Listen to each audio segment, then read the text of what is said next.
एक व्यक्ति जो खेतों में काम करने के लिए गया होता है, सुबह का टाइम होता है, वह खेतों से काम को निपटा करके घर आता है। पत्नी से पूछता है बेटा कहाँ है? चूँकि पत्नी से पूछने से पहले भी वह 3-4 बार जो बेटा होता है उसको आवाज़ दे चुका होता है, लेकिन बेटा नहीं बोलता है। अब पत्नी से कहता है कि आखिरकार बेटा कहाँ है? फिर पत्नी कुछ नहीं बोलती है। वह बेटे को इधर-उधर खोजने लगता है, चूँकि उसका बेटा 4 साल का होता है। और काफ़ी ज़्यादा खोजने के बाद जब बेटा नहीं मिलता है, तो गौशाले की तरफ उठ रही धुएँ की तरफ उसकी नज़र पड़ती है। जैसे ही वह पशुशाला की तरफ जाता है, तो देखता है कि जो पशुशाला है वहाँ पे कुछ लकड़ियाँ रखी हैं और लकड़ियों में आग लगी है। अब जो है उसके बाद का जो दृश्य वह देखता है, देख कर के चीख-चीख कर, चिल्ला-चिल्ला कर रोने लगता है। चूँकि जो पशुशाला में लकड़ियाँ होती हैं, लकड़ियाँ तो जल रही होती हैं, लेकिन उन लकड़ियों के ऊपर उसका 4 साल का बेटा जो होता है, वह भी जल रहा होता है। वह बेटे को जल्दी-जल्दी आग से निकालता है और कंधे पर रखता है, कंधे पर रख कर के अस्पताल की तरफ भागता है। क्योंकि जो बेटा होता है उसकी साँसें चल रही होती हैं अभी भी। नमस्कार, मेरा नाम प्रतिभा है और आज की जो सच्ची घटना है वह दिल दहला देने वाली है। आज की जो सच्ची घटना है उसे सुन कर के आपको भी लगेगा कि क्या वास्तव में कोई ऐसा कर सकता है। जो आज की घटना है वह सच्ची घटना है और वास्तव में ऐसा ही हुआ है। तो चलिए शुरू करते हैं और आखिरकार देखते हैं कि जो बेटा होता है 4 साल का उसको किसने जलाया था, कौन था जो पशुशाला में लकड़ियों को इकट्ठा कर के 4 साल के मासूम को जला रहा था। उत्तर प्रदेश के बिजनौर में जिला मुख्यालय से करीब 24 किलोमीटर दूर एक छोटा सा गांव है जलालपुर दसना। जलालपुर हसना का जो थाना क्षेत्र है वह हीमपुर थाना क्षेत्र है। एक व्यक्ति होता है जिसका नाम कपिल होता है और वह उसकी पत्नी होती है जिसका नाम आदेश होता है। 5 साल पहले जो कपिल होता है उसकी शादी पास ही के गांव में हुई रहती है। पत्नी आती है और 1 साल बाद एक बेटा होता है। बेटे का नाम हर्ष होता है। पति पत्नी बेटा मिल कर के रहते हैं और सभी खुश रहते हैं। जो पति होता है वह खेतों में काम करता है, जंगल में भी कुछ काम करता है और इस तरह जो परिवार होता है वह काफ़ी ज़्यादा खुश होता है। धीरे धीरे बेटा जो है 4 साल का हो जाता है। अब एक रोज़ जो है 12 जून की सुबह होती है। चूँकि जून का महीना होता है, गर्मी चरम सीमा पे होती है और जल्द ही जो है सूरज चमकने लगता है, मानो कि आसमान से आग की बारिश हो रही हो। सुबह-सुबह ही मौसम बहुत बेकार होता है। गाँव के लोग जो है खेतों में जा चुके रहते हैं और अपना काम निपटा कर वापस भी आ चुके रहते हैं। लेकिन उस दिन जो कपिल होता है उसको थोड़ी देरी हो जाती है।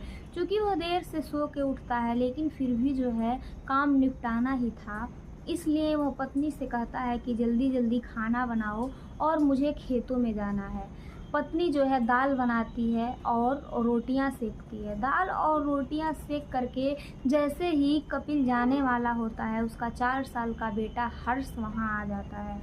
चूँकि जो पति होता है वह हर्ष से बेहद प्यार करता था, क्योंकि घर में एकमात्र वही बच्चा होता है जिसे सब लोग प्यार करते थे। हर्ष के हाथ में पॉपकॉर्न होता है और वह कहता है कि मुझे दादाजी ने दिलाया है। बेटे को खुश देख करके पिता भी खुश हो जाता है। वह गले लगाता है और कहता है कि बेटा मैं खेतों में जा रहा हूँ, वापस आऊँगा और तुम्हें जो है ले चलूँगा घुमाने के लिए।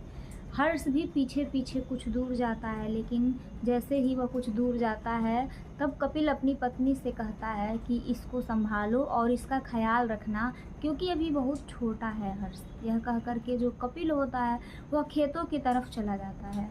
खेतों में काम करके जैसे ही वह घर आता है, काफ़ी ज़्यादा हर्ष को बुलाने की कोशिश करता है। वह सबसे पहले हर्ष को आवाज़ देता है, लेकिन काफ़ी बुलाने के बाद भी हर्ष उसे कहीं दिखाई नहीं देता है।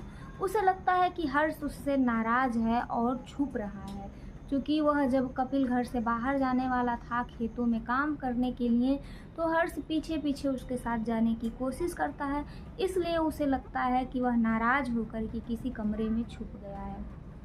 फिर वह आवाज़ देता है, लेकिन काफ़ी ज़्यादा आवाज़ देने के बाद भी जब हर्ष नहीं बोलता है तो उसकी जो पत्नी होती है आंगन में खड़ी होती है, उससे पूछता है कि आखिरकार हर्ष कहाँ है, वह क्यों नहीं बोल रहा है। पत्नी चुप रहती है। फिर एक बार जो कपिल होता है वह पत्नी को कहता है कि आखिरकार तुम बता क्यों नहीं रही हो, हर्ष कहाँ है। क्योंकि जो पत्नी होती है उसका नाम आदेश होता है। वह कहता है कि जल्दी बताओ, मेरा दिल बैठा जा रहा है कि आखिरकार हर्ष कहाँ है, वह बोल क्यों नहीं रहा है। पत्नी फिर भी चुप रहती है। इधर उधर देखने के बाद से अचानक से जो कपिल होता है उसका ध्यान जो है पशुशाला की तरफ जाता है। पशुशाला से देखता है कि सुबह के टाइम में आसमान में सूरज आग उगल रहा है, फिर भी जो है धुआं उठ रहा है, और धुआं इतनी तेज़ी से उठ रहा है कि कोई भी आश्चर्य हो जाए कि इतनी दोपहर में आग किसने जलाई है। और वह भागा भागा पशुशाला की तरफ जाता है। वहाँ जो देखता है कपिल, देख करके दहाड़े मार मार कर रोने लगता है। क्योंकि जो पशुशाला था वहाँ पे लकड़ियों को इकट्ठा करके जलाया गया था और लकड़ियाँ नीचे से जल रही थी। ऊपर जो है 4 साल का मासूम हर्ष जो है लेटा हुआ था। यह देख करके कपिल की सांसें अटक जाती हैं। वह चिल्ला चिल्ला करके सबको बुलाने लगता है। जैसे ही पड़ोसी वाले आते हैं, वह किसी से कुछ नहीं बताता, किसी को समझ नहीं आता आखिरकार हो क्या रहा है और आखिरकार मामला क्या है। वह बिना देरी किए हुए पागलों की तरह हर्ष को आग से उठाता है और कंधे पर ले करके अस्पताल की तरफ दौड़ता भागता हुआ जाता है। जैसे ही वह अस्पताल की तरफ जाता है, रास्ते में हर्ष ने 2 हिचकियाँ ली थीं और जैसे ही डॉक्टर देखते हैं, नब्ज टटोलते हैं और कहते हैं कि अब इस दुनिया में हर्ष नहीं है। जो कपिल है वह पागल हो जाता है, हॉस्पिटल में ही दहाड़े मार मार कर रोने लगता है और उस लाश को, अपने मासूम बेटे की लाश को कंधे पर रख करके वैसे ही घर आता है। तब तक पत्नी वैसे भी आंगन में खड़ी मिलती है, जैसे कि जब हर्ष खेतों से वापस आया था तब वह परिवार के लोग जुट जाते हैं, काफ़ी ज़्यादा इकट्ठा गांव वाले हो जाते हैं, सब लोग आते हैं और जो हर्ष का दादाजी हर्ष के होते हैं वह भी आ जाते हैं। अब कपिल जो है पत्नी से बार बार पूछता है कि आखिरकार हर्ष के साथ इस तरह से किसने किया। पत्नी फिर भी कुछ नहीं बोलती है। तब जो है हर्ष के जो पिता होते हैं कपिल, वह पुलिस को बुलाते हैं। पुलिस आती है और पत्नी को गिरफ्तार करके पूछताछ करती है। पहले तो काफ़ी ज़्यादा प्रयत्न करने के बाद भी पत्नी कुछ नहीं बोलती है। फिर जो आदेश बताना शुरू करती है उसे सुन करके पैरों तले ज़मीन खिसक जाएगी। पत्नी आदेश जो है बताना शुरू करती, वह कहती है कि रात को मेरे सपने में देवी माँ आई थी। देवी माँ ने कहा था कि इतनी ज़्यादा रात हो गई है, तुम जो है सुबह अपने बेटे को मुझे दे देना, मुझे तुम्हारा बेटा चाहिए और यदि तुमने ऐसा नहीं किया तो बहुत बुरा होगा। इसलिए मैंने जो है अपने बेटे को देवी माँ को दे दिया। और साथ ही साथ जो हर्ष की माँ है वह कहती है कि सबसे पहले जो है मैंने हर्ष का गर्दन फावड़े से काटा, क्योंकि गर्दन पे घाव हो गया, लेकिन फिर भी हर्ष नहीं मरा। फिर मैंने गैस पे इसको जलाने की कोशिश की, फिर भी नहीं जला। अंततः मैंने आंगन से लकड़ियाँ जुटाई और पशुशाला की तरफ ले जा करके आग लगा दी। वहाँ पे यह जो है मर गया। यह सुन करके जितने भी गांव वाले थे पूरे के पूरे लोग दहशत में आ गए। बिजनौर जो शहर था वहाँ के लोग भी दहशत में आ गए। धीरे धीरे यह बात चारों तरफ फैल गई। एक माँ ने कितनी क्रूरता से अपने 4 साल के मासूम को मौत के घाट उतार दिया। चाहे इसे अंधविश्वास से जोड़ा जाए या मानसिक रोग से जोड़ा जाए, लेकिन कोई भी माँ ऐसा कैसे कर सकती है। महज 4 साल का मासूम प्यारा बच्चा, ज़रा सोच के देखिए, उस माँ ने उस मासूम को ना सिर्फ आग पे जलाया बल्कि उसके गर्दन को फावड़े से काटा, उसको स्टोव पे भी रखा और गैस पे भी जलाया।